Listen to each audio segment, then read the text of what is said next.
Hey guys, it's here bringing you another video, and welcome to a POV commentary of a Darius game. This game turned into a pretty doozy, like a good game to show, but, and here's the but, yeah, I didn't record it as a commentary very early on, so it's worth mentioning where my headspace was, pretty sure I'm not mistaken, the game before this, I got destroyed, but like personally got destroyed by like a cheese Jarvan pick in mid lane, got camped quite a lot, so I wasn't in the best mood. So I was like, right, let's go into the next game, not play mid, let's play top lane, do something a bit different. And you'll see very quickly something happens in the early game that just made me go, yep, I continued to record, continued to try hard and try and win, but I was like, right, I'm not going to record, because I'm very self-aware. If, and here is that thing, by the way.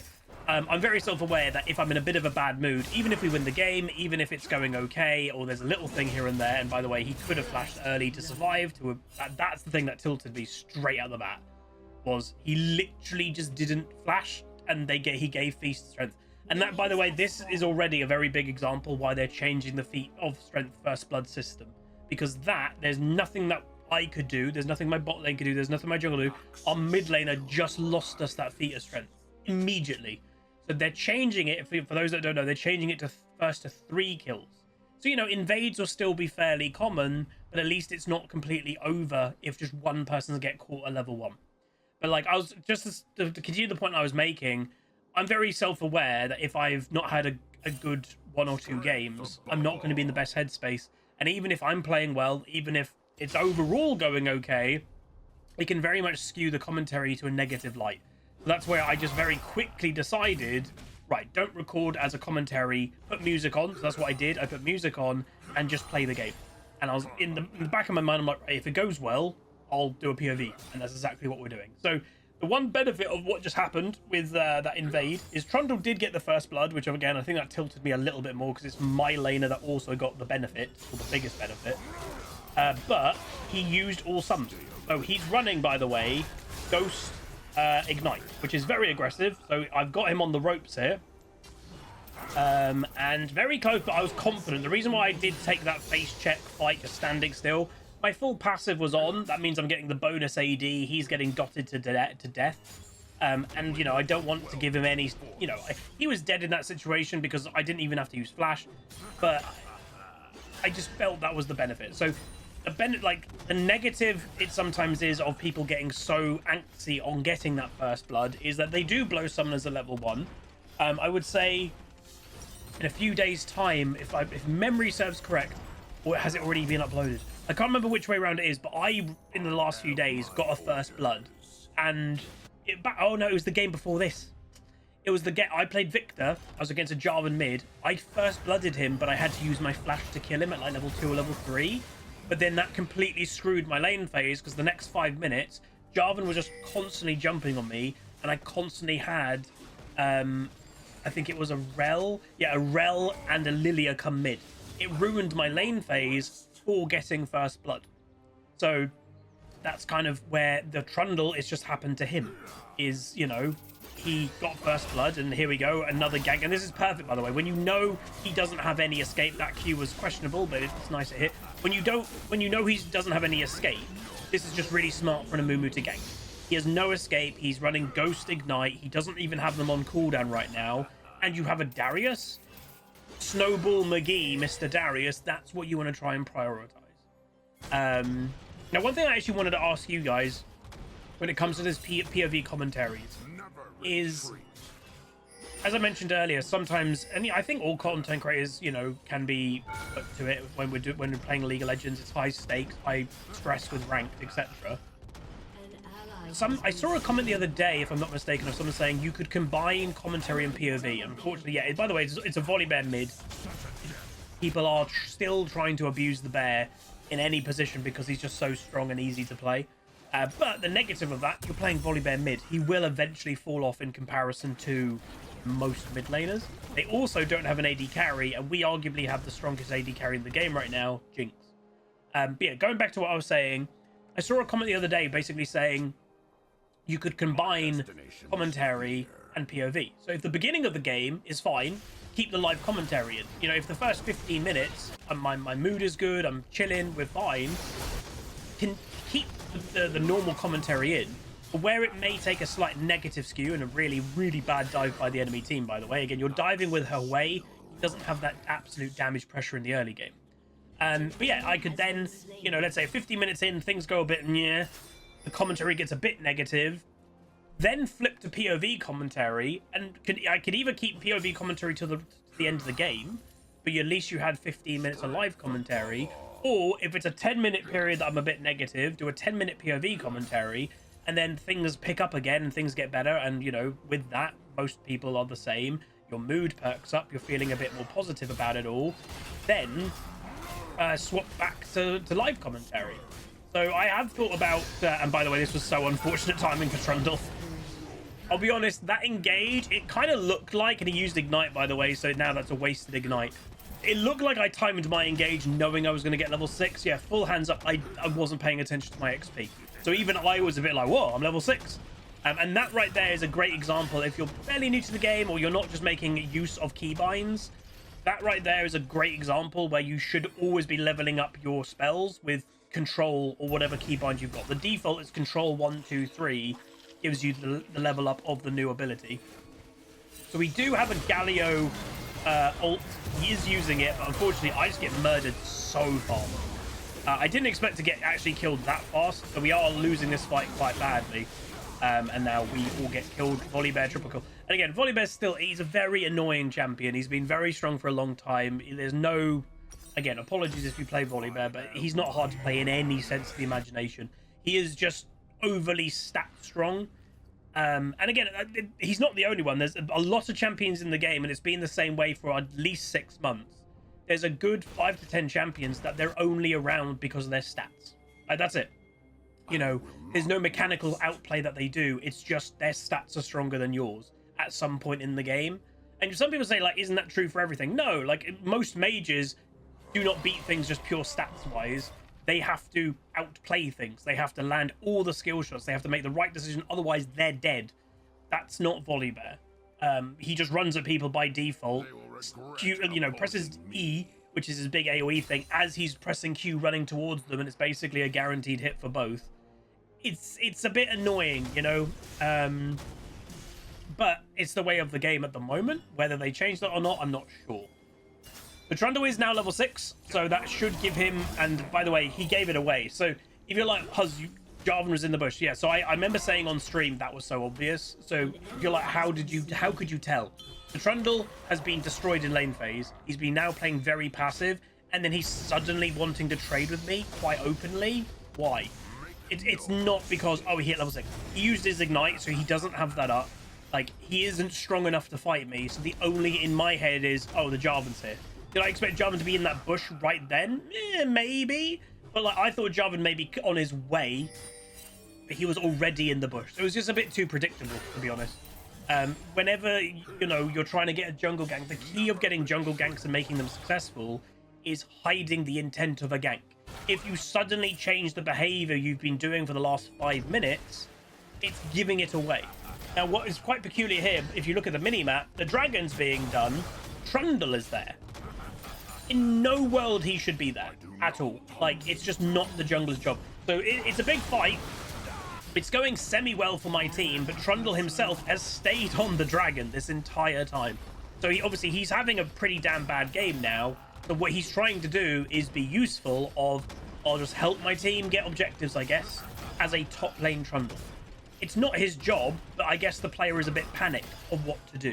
Now, obviously, leaving a Darius with already Sheen, and I did decide to go the Sheen Triforce build, not Stridebreaker, because this is more snowbally, at least in the early game. But with the Sheen proc, it actually also gives me more tower damage, Fuzzy Cannon. So I am going to commit, I think right now, to trying to get the first tower. So in my head, I've got Ghost. Trundle will be sprinting here, and I know he will be, but he's not very strong. I'm committing to this. He's popped Ghost, by the way, to try and stop me. He's ulted me straight away. And now I'm going to pop Ghost. He's popped Ignite and his Ghost, and now I'm just going to run away. So he ran the other side of the map. He helped get an objective, but the thing is, the Epic Monster one is the first to 3. And the first blood one he obviously got. but I've now claimed the other one. I've claimed first tower, so that one cannot be claimed by anybody else. We get that. So that's a really good thing that we've done in obviously helping my team secure one of the 3 straight out the bat. Now, yes, we are behind in the epic monster one. I think the enemy team at the moment has 1 out of 3. Yeah, it is. So they have 1 out of 3. So they are only right now, you wouldn't really guess it from the start of the game, but we're nearly tied. We just need to equalize the epic monsters, and then it's fine. I had a weird suspicion that Volibear was going to invade then, by the way. Don't really know why. So Trundle, obviously, the thing with Trundle and why, again, the playstyle of Trundle and everything. Oh, by the way, there's someone in the bush. Did you see the gold? The gold share of the tower gave away someone was sitting in that bush. So this Trundle is a bit like, they're trying to help him. They're trying to actively gank for him. But things are going against. He gave away that. I don't. Again, I'm being pinged because like Amumu's just seeing a Darius standing still. There was a reason I was standing still because I knew people were top. So I was just giving a bit of time for them to get bored and for them to like leave. Now, unfortunately, the Void Grub's second lot spawned, and they did get all 3, which is a epic monster kill. So now they have 2 out of the 3 epic monsters. We have 0.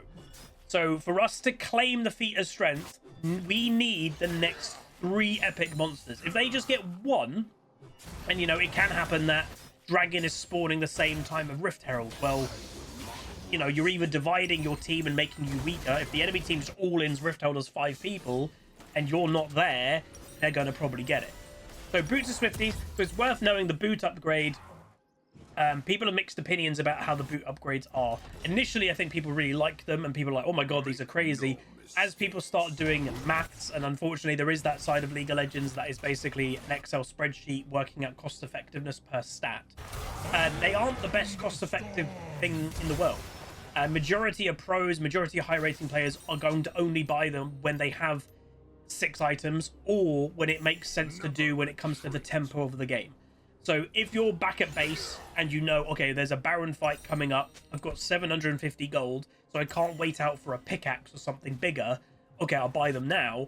But most of the time, people are just going to wait until 6 items.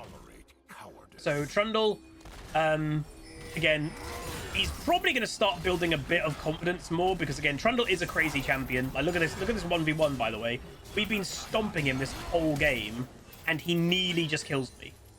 That's Trundle. Like, that's, we would say, I was hinting at it earlier, this is what a lot of people are playing. They're just pure stat stick champions that there isn't skill expression to. And again, I'm saying it right now, I'm playing Darius.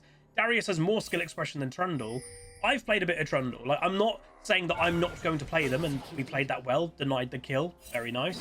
Like, I'm going to occasionally play them because they are silly. There's no skill to them. They're so strong, and you can practically do the job. And this is, I think, the big one. You can do the job that Trundle or one of these type of champions are meant to do every single game. And if you're like, what does that mean?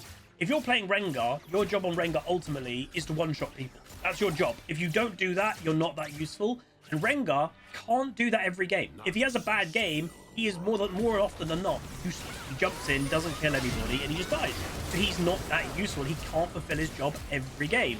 Trundle can stay topside every game. He can go on towers and split push every single game. You can't stop him doing that. Again, it's kind of Baus of FS kind of playstyle. If that's what they want to do, it's like a Katarina mid. You cannot stop a Katarina mid roaming. If she has it in her mind, that is all I'm going to do, that's what I want to do, I do not care about farm, I don't care about my mid tower, I'm just going to keep roaming, you can't stop it. That's the problem. And there's a lot of champions, I would say, in the game at the moment, fundamentally, they have one playstyle, and they just do it every single game. Where I think, again, that for me, being a good player is about adjusting, adapting to the situation that you're in. You don't need to adapt or adjust when you're playing something like Trundle or Volibear, because you're just doing the same thing again and again and again with nothing different. So it was a good fight, by the way, in bot lane for my team. We just dodged the pillar. I'm getting anti-heal because obviously that was the thing that kind of kept Trundle in the fight. That gets our first epic monster kill. So the enemy team has 2, we have 1. So we still need the next 2 in a row. They just need 1. But luckily, I will say for us, the spawns of the epic monsters are not in sync with each other. So, like, as I said earlier, if Rift Herald spawned the same time as Dragon, the enemy team would just fully commit to doing one of them as a 5-man, and they would get the feat of strength. Luckily, they're not spawning at the same time. So now, Rift Herald is coming up, and I'm spamming in my team, like, guys, we should be here for this, because if I was the enemy team, by the way, I'd be on spawn. Oh, wait, it hasn't actually spawned. Jinx is unfortunately getting caught. Trundle once again roaming. Jinx does miss position, it has to be said. But I just, again, I got a bit confused because I thought Rift Herald was spawning then, but I guess now it hasn't. Je suis confused. I thought it spawns at 14 minutes. I have no idea why it didn't spawn. It hasn't spawned. There was the grade thing on the minimap that was saying, oh, it's spawning. And then 14 minutes came by and it's not there. If anybody knows what just happened, because I actually don't, let me know. Yeah, that's a weird one. So unfortunately, yeah, Jinx and with the Parasite get caught in mid lane. Yeah, they were just overextended. Zero vision around. No tower to protect them. They were just completely overextended. And, you know, it's sometimes worth saying, like, you're in your own... you're still technically in your own half of the map. Still overextended. It's the lack of vision plus no tower to fall back on. Yeah. So there's the Rift Herald. Oh, is it 16 minutes now? Okay, I'm spamming my team going, yo, bad engage by Jarvan. Big E by me into the Galio ult, and now Mr. Jarvan, you are dead, good sir. Trundle obviously has no escape, so we're then gonna ba-bam. And then Volibear, honestly, again, the hilarious thing with this Volibear, he is stupidly squishy. So I will go down, I don't care. 4 people for 1. Here's our team, the priority over the Rift Herald now, and that all started because the Jarvan missed his engage on me, and then they were trying to escape. Galio ult I saw was coming on me, and I E'd both of them straight back into a double CC. Galio ult into the taunt, they're dead. That was a really good play, very nice. And again, that's the thing as a Darius you should be looking to do. I am tanky, for want of a better word. It's, you know, I don't die easily, basically, and I do a lot of damage. And that's where, again, there's the whole debate of what the hell is a bruiser, juggernaut, tank. There's this kind of weird mesh of what's going on in the game right now with these type of champions. Darius in my head is a juggernaut. Like that, the very definition to me, he's not a tank, and he's not a pure damage dealer. He is a hybrid. Like he isn't a tank in any standard, but he's tanky. But his damage is also good if you let him do damage. To me, Darius is probably the best example of, yeah, he is a juggernaut. I think there are blurred lines between other champs, you know, again, Mr. Fraz if he's watching, but like Mundo, to me, he's not a juggernaut. He is more of a tank than anything else. You know, it's that kind of like percentages. In percentages, to me, Mundo is more of a tank than anything else. So he's just a tank that does a lot of damage. But like, I think it's hard to define what they are, because again, it kind of seems the term bruiser has just disappeared. Like, what's a bruiser, what's a juggernaut? What's the difference of those two things now? So I think it has gotten a little bit confused over time. So I am pinging, by the way. Oh, Chem Dragon is coming up in just over a minute. So this is going to be the decider. We've now equalized the feat of strength. I am thinking about, do I engage on the Trundle? So I do go for an engage, but he fully all in me, and then something is about to happen that I really didn't expect. Nami wave, I get hit by.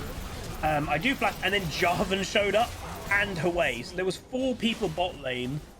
That did, I will say, catch me out. Obviously, I'm dead. They are going to go for a fight now, though. So the enemy team did use a decent amount on me, and now they're fully committing to arguably not a great fight. So this is the benefit, is, yeah, they killed me, but for focusing a Darius, it leaves you open to a Jinx. And again, Jinx is an incredibly strong AD carry right now. So again, Volibear doing what a standard Volibear does. He's just going to side lane for the rest of the game, practically, because that's all he can do. So Galio survives it, arguably, in so, like, I understand why Galio's there, because again, if you're not there, he will just take tier 2 tower, the Volibear, and then he'll take your inhibitor. Like, that's what he wants to do. He's now going to potentially come over, but yeah, I can't go top lane, even though the wave may be pushing back to us. Dragon is the priority. We all should be grouping for Dragon. Our team fight's pretty good, obviously, with I technically do AoE damage, but it's more the Amumu, the Galio, the Jinx AoE, and the Parasite's ultimate all do good AoE stuff. So now Nami goes for a really weird play. Like, she went for like an engage by herself as a Nami. I've got no idea what that was about. So she ends up dead, so that's now number advantage for nothing but. Like, we didn't use a single ultimate for that Nami kill because she just weirdly positioned. So now, it looks like, you know, there's a Jarvan pole there, so what I'm actually going to do is start running towards the Jarvan. I E him, that stopped his, by the way, mobility. That was going to land on directly, so I stopped him going into the pit for any attempt to steal, and we now claim Feat of Strength. So we just got it. We reverse swept Feat of Strength. They had first blood. They had 2 out of the 3 of the epic monsters. I killed the first tower, and then I can, well, we you know, a lot of the plays that we've done, I've been directly involved with of why it went well, and I don't mind saying it's just a fact of what we're watching. And like there, I stopped the Jarvan even go for a steal attempt. Arguably, again, the Amumu should have had the dragon pulled out into the river, because again, if a champion has mobility like Jarvan that they can jump over the wall, if you're not pulling it out of the pit, they can basically EQ over the wall and immediately go to smite steal it. But if you pull it out to the river, they can't do that. So I'm ghosting. Volibear goes for a over zealous, let's say, engage. He's dead. Jarvan's dead. Again, the problem that the enemy team fundamentally have is they have a Volibear mid. He's not a carry. He falls off. And they basically have kind of 3 champions that arguably are going to be trying to do the same thing. Well, ish. Volibear and Trundle are not very good at team fights. They fundamentally just want to side lane and play PvE. Jarvan is a good team fighter, and meanwhile we're getting all the flowers, we get out of cam. I'm going to go back because they're obviously going to try and, once again, PvE. But basically they have 2 champions, especially the Volibear and Trundle, are basically the same thing. This is what they want to do. They just want to PvE and kill towers, but because they have 2 of the same champion type, one of them at least has to group, and that's not good for a Volibear. And it has to be said, they don't have that powerful AD carry to fall back on. They've got a Hwei. Hwei's not going to just immediately go, you're all dead if you get, you know, if he gets protected. A mage doesn't really do that. Like, in comparison to an AD carry, they really don't. It's where I would always say AD carries fundamentally are the carry of League. Yes, a mage, or a mid lane mage, or a mid lane assassin, their job is killing an AD carry. But if you can protect that AD carry, they have always been the core carry of the game. We have the Jinx, they don't have one. So that's where comp-wise, well, I think it goes without saying, our comp is a lot better than theirs. They have a Volibear mid. That basically summarizes it. Now again, why are they playing Volibear mid? As I mentioned, like, they might, you know, they might be dependent on the bear. If I'll actually click on this person's account. So the weird thing, wait, have they already played that many games? Oh, wait, what? Stay alert. No. Let me just, okay. In 2025, it is saying this player has already played 117 games of Vex, but I don't think that's right. Oh, no, it's not. 25 games of Vex in ranked, 15 games of Volibear. So they are playing a lot of, they're playing now, they're spamming Yone now as well, but they are playing mainly Vex, then Volibear in mid, and now Yone. So they're kind of 3-tricking. But Volibear mid is one of their choices. Now again, Vex wasn't banned or anything this game. They could have played Vex. I find it a bit bizarre that you go from Vex to then Volibear mid. That's a bit peculiar. So anyway, they do manage to kill the Hwei, my team. Trundle is likely on his way. Galio goes down. Volibear over-committing the engage. I am pinging Trundle is on his way, but again, they kill the Volibear very quickly. Double kill for Amumu into the big CC, and now Jinx is just having a happy, fun time with another kill. So, predictable. What's the Trundle going to do? It is the correct play, by the way, what he's about to do. He's just going to run it down mid. He's popping Ghost even. He's going to try and kill minions. So this is technically the correct play. To be annoying and delay the game, yeah, what he's doing is correct. Ultimately. And again, you can see his 1v1 power is arguably much stronger than mine now, because it's a Trundle. The annoying thing, though, is he is obviously going to go for the inhib. And can I stop it? I don't know. Because this is just the Trundle effect. Unfortunately that was really annoying, and I will kill him just. But that was close. My passive ran out just before I ulted him, so if the passive just delayed 1 more second, he would have died straight away. But yeah, ignite. He might have ignited, but yeah, the Trundle, as annoying as it is, that was the best thing he could have done in that situation. Was kill some minions, so we didn't have minions. Galio landing in again. Volibear going for an overextended engage again, and yeah, the snowball is now commenced. and it does look like the game should be wrapping up pretty soon. So ultimately, it's turned into a pretty good game. This game is a great example why comp matters. You have a Volibear mid, that's not great. Hwei bot lane, I'm not saying it's terrible, but because you have Hwei bot, to me, you need something else that has DPS. Trundle has DPS, but it's melee, like range DPS. Because like melee DPS is always situational. You need something, you know, DPS. That could be another mage in mid lane, but you have a Volibear. It's not going to work well. But ultimately, I'm very happy with how we played. We used the fact that Trundle used his summon as a level 1. We controlled top lane really well. We got the first tower. A lot of the objectives that we managed to recover, we were directly involved in helping us get those epic monster kills. So everything that we've done this game really did help our team out. Like, I'm very happy with how we played overall. So I will say this game is slightly out of order. This game, I think, is 1 to 2 games before the main video you would have watched on the Huzzy Games channel today. It's just I didn't have time to do the POV commentary yesterday, so I thought I'd do it today. But yeah, very good game just to highlight and show. I would say Darius is a pretty good top laner right now. In top lane meta, I think he is a pretty good top laner. Because again, a lot of these, I'm just going to go for tower PvEs. Darius is quite good against a lot of them. So damage-wise, yeah, clearly look at the damage. Jinx 38,000 versus Hwei's 10,000. Volibear also does a little bit more than Galio, but obviously Galio wasn't playing amazing, and Galio was just prioritizing protection. I do more than the Trundle. And look at the Jarvan. The Jarvan also had pathetically low damage. You know, Amumu's doing nearly 17k. Jarvan's not even doing 10. So this game was kind of a matter of time of with comp, protect the Jinx, use the side lane pressure of, you know, what I can do, because we did kill Trundle a few times more in 1v1s as the game went on, when technically he should probably have started beating me. But yeah, very happy with that. Let me know what you guys think. If you did enjoy, do throw a like on it, throw a comment, throw a subscribe, and I'll see you guys next time. Peace.